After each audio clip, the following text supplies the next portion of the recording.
नमस्कार, प्रभा साक्षी देख रहे हैं आप। आपके साथ मैं हूं अंकित सिंह। दिल्ली में साल के पहले ही दिन सियासी पारा जबरदस्त तरीके से चढ़ गया है और आज 1 जनवरी 2025 को ही आम आदमी पार्टी और भाजपा में जबरदस्त तरीके से वार पलटवार का दौर देखने को मिला।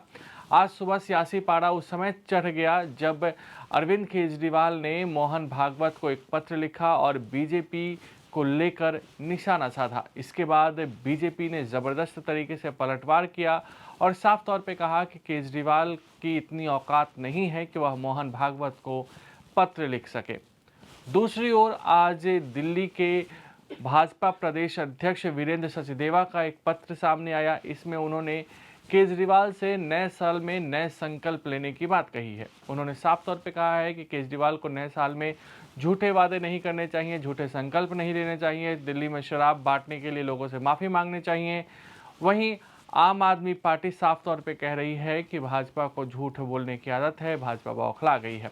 तो कुल मिलाकर देखें तो ज़बरदस्त तरीके से सियासी वार पलटवार का दौर देखने को मिल रहा है। वहीं सुधांशु त्रिवेदी ने आज एक प्रेस कॉन्फ्रेंस करके केजरीवाल पर वार किया और साफ तौर पे कहा कि पिछले 10 सालों में केजरीवाल ने बड़े बड़े वादे पूरे नहीं किए हैं। सुनिए किस तरीके से दोनों दलों के बीच वार पलटवार देखने को मिला।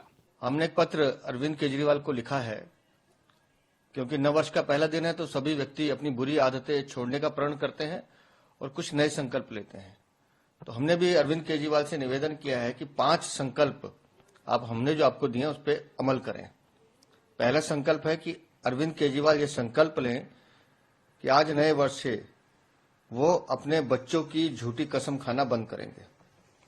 दूसरा संकल्प हमने उन्हें कहा है कि वो ये भी संकल्प लें कि दिल्ली के बुजुर्गों को, माताओं को, बहनों को और दिल्ली के धार्मिक जनों को जो धोखा देने का काम वो कर रहे हैं, जो झूठ बोलने का काम कर रहे हैं, उसके लिए भी वो क्षमा मांगे।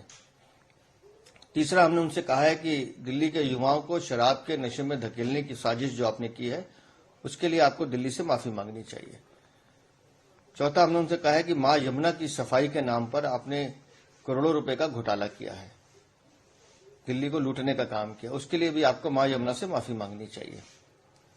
पांचवा हमने उनसे कहा है कि आप अपने राजनीतिक हित के लिए देश विरोधी ताकतों के साथ हाथ मिलाते हैं, उनसे राजनीतिक चंदा लेते हैं। भविष्य में ऐसा ना करने की आप शपथ लें। ये 5 हमने उनको कहा है कि अपने जीवन में ये अगर आप करेंगे तो आपके जीवन में सुधार आएगा और ईश्वर आपको एक सुमग्र मार्ग पर चलने की प्रेरणा भी देगा। और जहां तक अरविंद केजरीवाल ने जो माननीय सरसंघचालक जी को पत्र लिखा है, मैं सिर्फ उनसे एक बात कहना चाहता हूं। अरविंद केजरीवाल, आप विषय से भटकिए मत। आप फोर्ड फाउंडेशन या कनाडा वालों से जब आतंकवादियों से पैसे लेते हैं तो माननीय सरसंघचालक जी से पूछते हैं। आपने दिल्ली को धोखा दिया, पंजाब की माताओं बहनों को धोखा दिया, किसी को महिला सम्मान के नाम पर 1 रुपया राशि नहीं दी। किससे पूछा आपने? आपका काम है धोखा देना, आप विषय को गुमराह करते हैं। आप दिल्ली में अवैध रोहिंग्या, अवैध बांग्लादेशी बसाने का काम करते हैं, अवैध मतदाताओं को बसाने का काम करते हैं। आप किसी से पूछते हैं क्या? आप दिन रात संविधान की हत्या और लोकतंत्र की हत्या कर रहे हैं।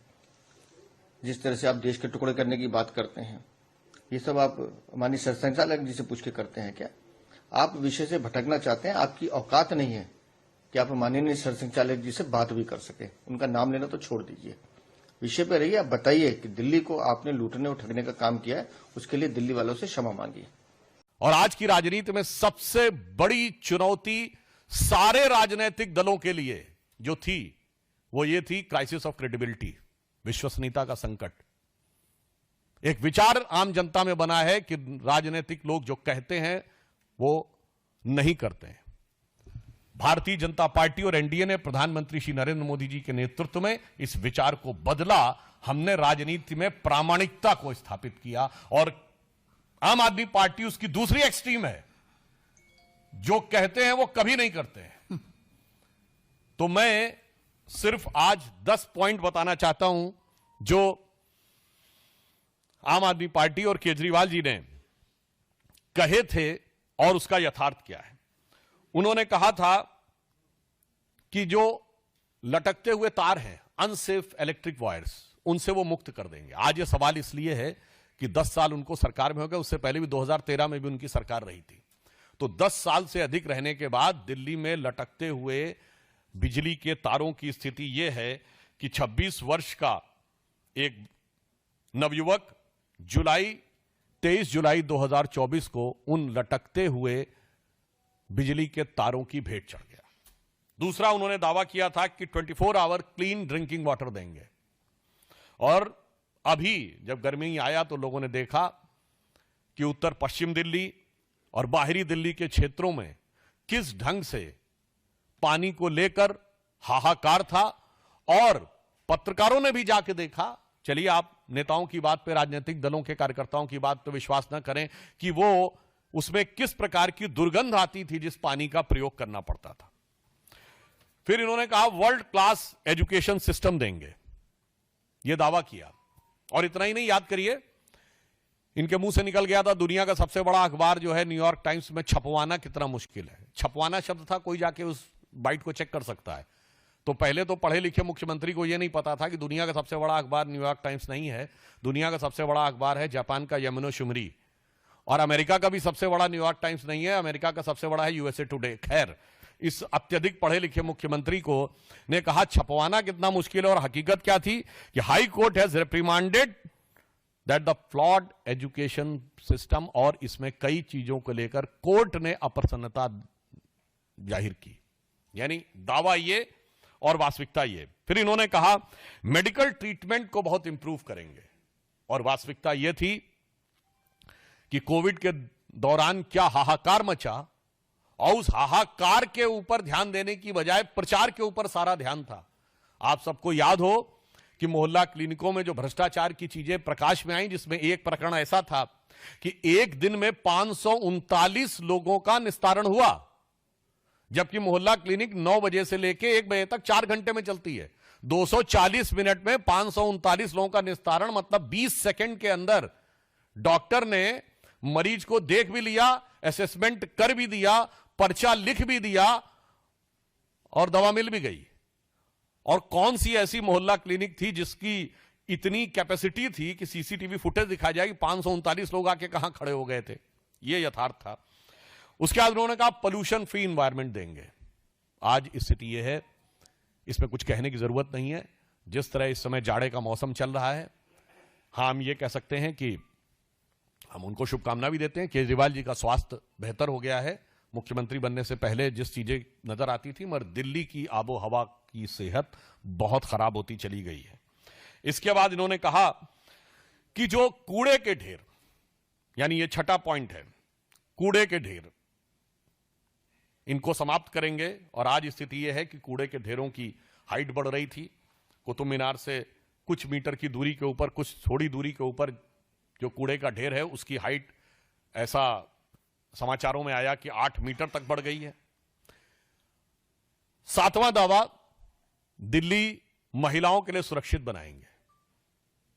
और भारत के इतिहास का इकलौता उदाहरण, जहां किसी भी सरकार के मुख्यमंत्री आवास में उसी पार्टी की महिला सांसद की पिटाई की गई और आरोप लगा मुख्यमंत्री के ओएसडी पर। पूरे भारत में ऐसा उदाहरण नहीं मिलेगा।